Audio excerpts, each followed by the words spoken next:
Já vimos nas reflexões evangélicas anteriores sobre os evangelhos dominicais que Jesus está no monte fazendo o sermão da montanha e que ele se dirige aos seus discípulos, ele educa os seus discípulos, ele prepara os seus discípulos para o discipulado na prática da missão do reino de Deus, do reino que ele veio inaugurar, que começa com ele e que há de continuar com os discípulos. Então venham comigo para continuarmos aqui no Sermão do Monte com Jesus.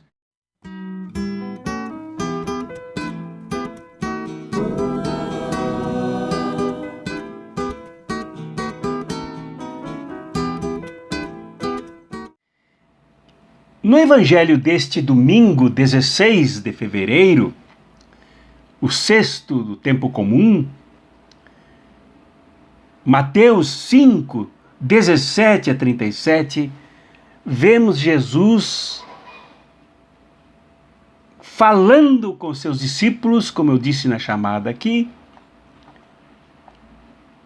e ensinando a eles que a ética realiza-se na moralidade dos discípulos na medida em que eles a cultivam subjetiva, espiritualmente e a praticam.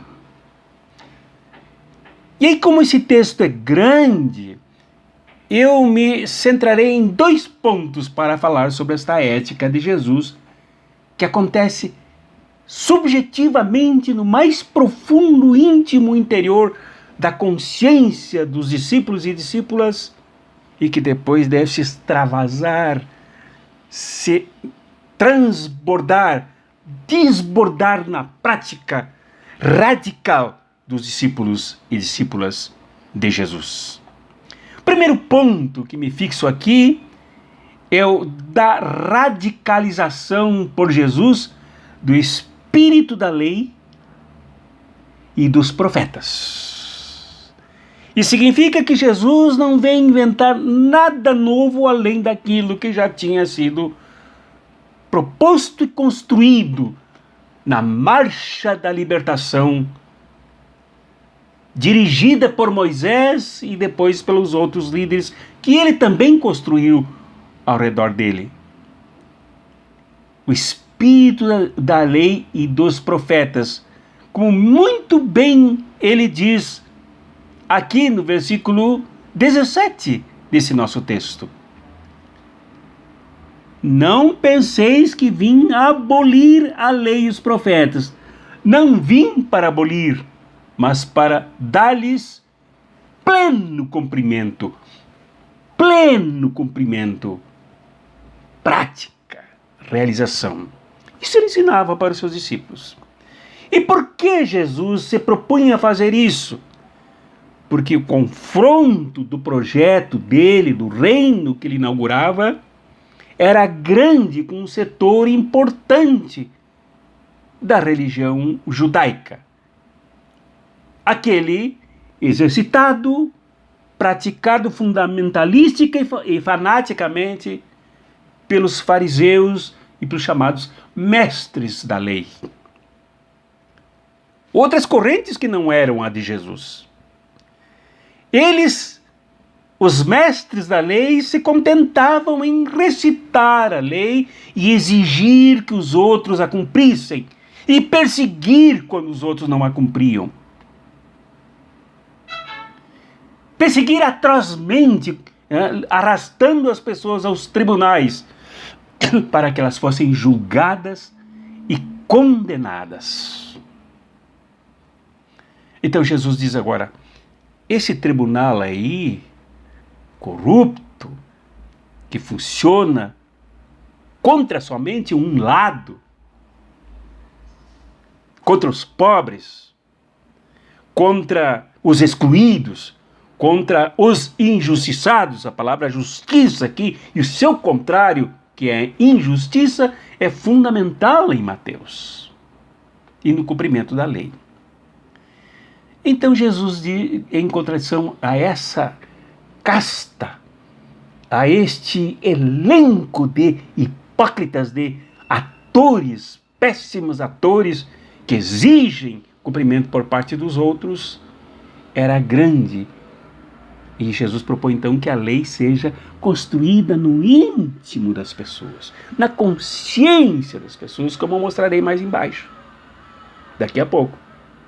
Tem que ser cultivada, educada, ensinada e educada permanentemente, primeiramente pelos discípulos e discípulas de Jesus, que são aqueles que aprendem com Jesus e depois praticam a partir de Jesus para fora do Sermão da Montanha, para fora da escola de Jesus. Para fora da escola da igreja primitiva, para fora da escola da comunidade matiana, da comunidade de Mateus. Cultivo. Então Jesus veio cumprir a lei e os profetas. É importante falar nos profetas, e como eu sempre acentuo, os profetas exigiam que se retornasse sempre o espírito da lei, ao cumprimento da lei, à aliança, que é, na verdade, o centro da lei. A lei não existe para ser somente lei e não existe para ser legalismo, ela existe para ser cumprida.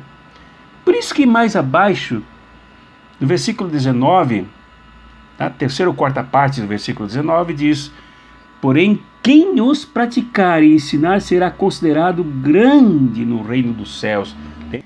Então a prática, quem praticar e ensinar será considerado, praticar o espírito da lei. Então nós estamos aqui no terreno da prática, em dois sentidos, dentro e fora dos discípulos. Dentro espiritualmente, consciencialmente, e fora na prática da missão, na defesa da lei. E defende-se o quê? E aqui nós vamos então para o segundo ponto desta colocação que eu queria e faço para vocês. É que a prática, ela tem que ser subjetivamente radicalizada, a prática da lei, que ultrapassa em muito os tribunais farisaicos dos atores, esses que fantasiam-se de legalistas sem cumprirem a lei na prática, dos que ensinam, mas não praticam. Na defesa da vida, essencialmente aqui a prática, a radicalização do espírito da lei é na defesa da lei. Não matarás. Não matarás. Que não é só questão de tribunal, não é questão de juízo, não é questão legal somente. E quando alguém mata, é arrastado ao tribunal, como exigia a lei, os 10 mandamentos, para ser julgado e até eliminado a pedradas por não cumprir a lei, matando o seu próximo. Então Jesus chama aqui a atenção dos seus discípulos e discípulas para que esse não matarás aconteça já lá no interior do pensamento, das intenções, de onde emerge o mandamento. Não matarás. Ou o seu contrário, de onde emerge o matarás, ou assassinarás, ou excluirás, ou oprimirás, ou terás preconceitos, ou enfim, tudo que for negativo contra a vida.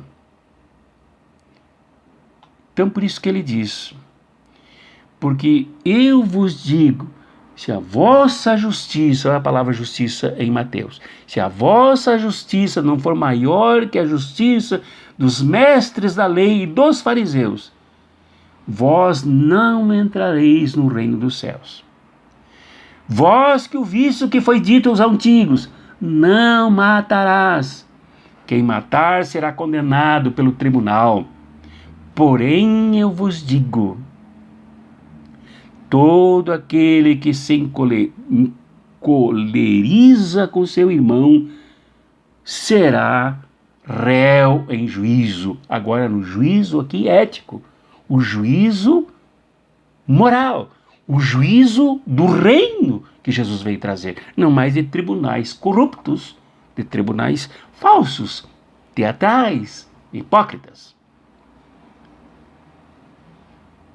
Eu, porém, vos digo, todo aquele que se encoleriza com seu irmão, que se enche de raiva com seu irmão lá dentro de si, será réu. É muito mais do que exterioridade, do que formalidade e do que senso comum, do que consenso social, imposto sobre principalmente os pobres e excluídos. Interessante depois, disse ele, quem disser a seu irmão patife, será condenado pelo tribunal.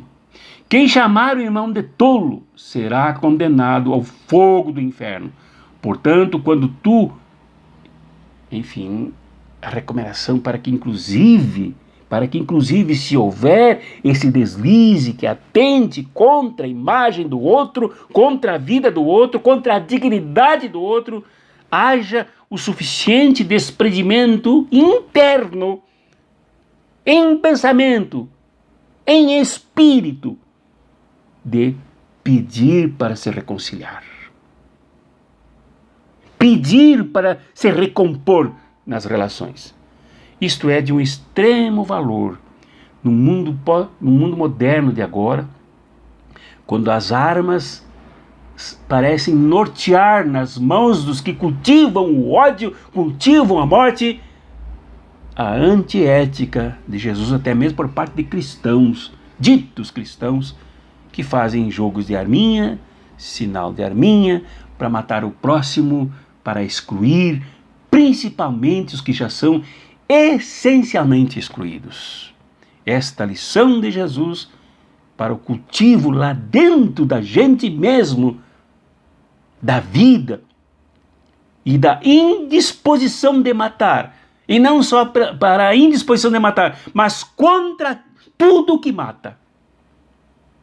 Na defesa da vida é a ética mais necessária para vivermos hoje. E vai adiante.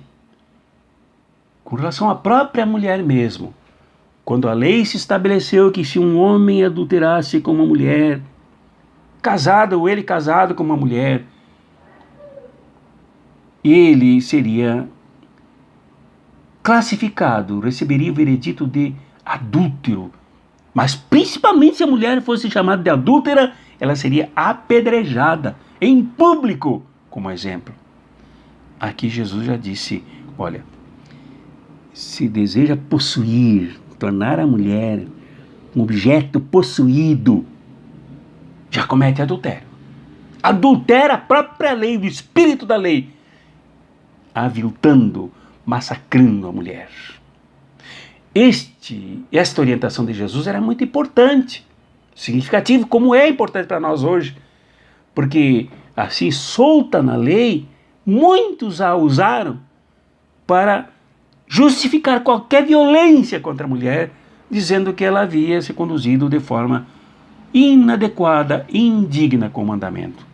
E como não havia testemunhas, a mulher muitas vezes era arrastada para a morte como pecadora, como adúltera, como criminosa, como aquela que delinquiu contra a lei.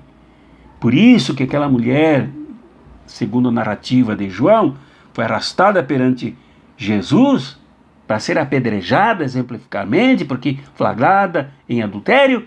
Jesus disse, olha, quem não tiver pecado, atire a primeira pedra. Isto é, esses atores aí eram os primeiros. Foram eles a realizar esse desprezo à mulher. Agora, ao máximo do desprezo, que é matar a mulher a pedradas na rua. Então, a defesa da vida inclui todos, especialmente a mulher, massacrada por uma falsa lei, não cultivada como espírito espiritual e consciencialmente nas pessoas, aqui, notadamente, os discípulos de Jesus.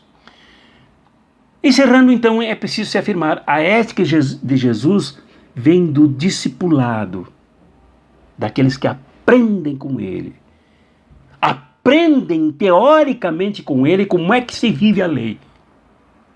E que aprendem radicalmente com ele como é que se pratica a lei. Na defesa da justiça, para proteger a vida, preservar a vida da gente e dos outros, principalmente daqueles que são julgados todos os dias no olho da morte pelos fariseus, pelos fundamentalistas, pelos mestres do fala, mas sempre faz o contrário, para matar, excluir, desprezar o outro. Esta é a ética de Jesus, que pede para ser moralidade, para se realizar na nossa vida. Em nome do Pai, do Filho e do Espírito Santo. Amém.